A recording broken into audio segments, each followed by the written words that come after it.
Ito na yata yung inaabangan ng marami dito sa San Miguel Beer, yung pag-trade nila dito kay Andreas Cahilig sa Northport Batang-Pier.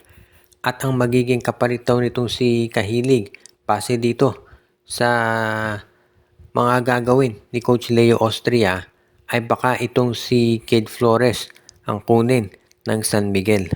At yan yung talagang magiging maganda para dito sa barangay sa San Miguel kung makuha nga nila itong si Cade Flores. Dahil yung laro ni Cade Flores parang upgrade yan mula dito kay Andreas Cahilig. Dahil itong si Andreas Cahilig, power forward pero medyo manipis at saka undersized siya. Itong si Cade Flores, mas physical na version ng isang power forward. Parang Rodney Brondel ito na pwede sa inside game.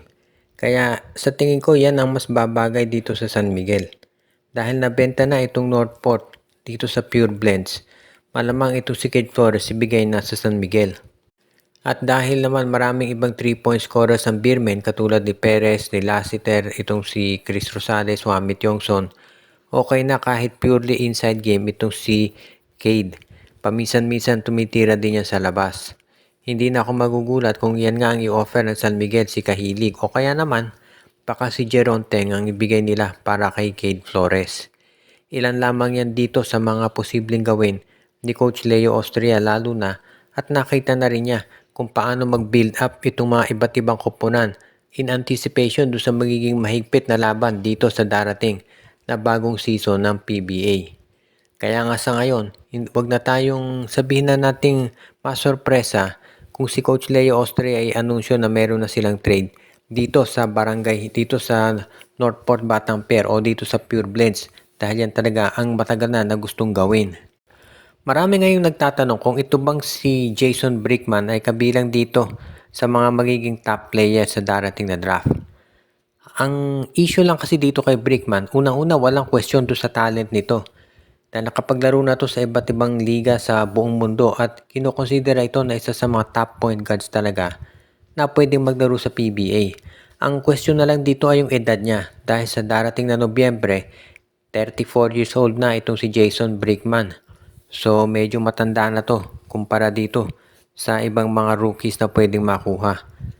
Para doon sa mga ibang teams na gusto ng isang experienced player, abay magandang sabihin natin i-draft ito si Brickman. Pero para doon sa mga teams na gusto na yung future o pang long term, mukhang hindi na ito babagay dahil sa edad niya. Kaya nga sa tingin ko mukhang ang problema dito sa for example, Blackwater, Terra Firma or kaya itong Converge. Kung kukunin nila itong si Jason Brickman, aba medyo magiging malaking sabihin na natin problema yan dahil at the most siguro mga 2 to 3 years na lamang yung prime nung career nitong si Brickman. Medyo masyado kasi siyang matagal bago sumali dito sa PBA at yan ang naging problema ngayon.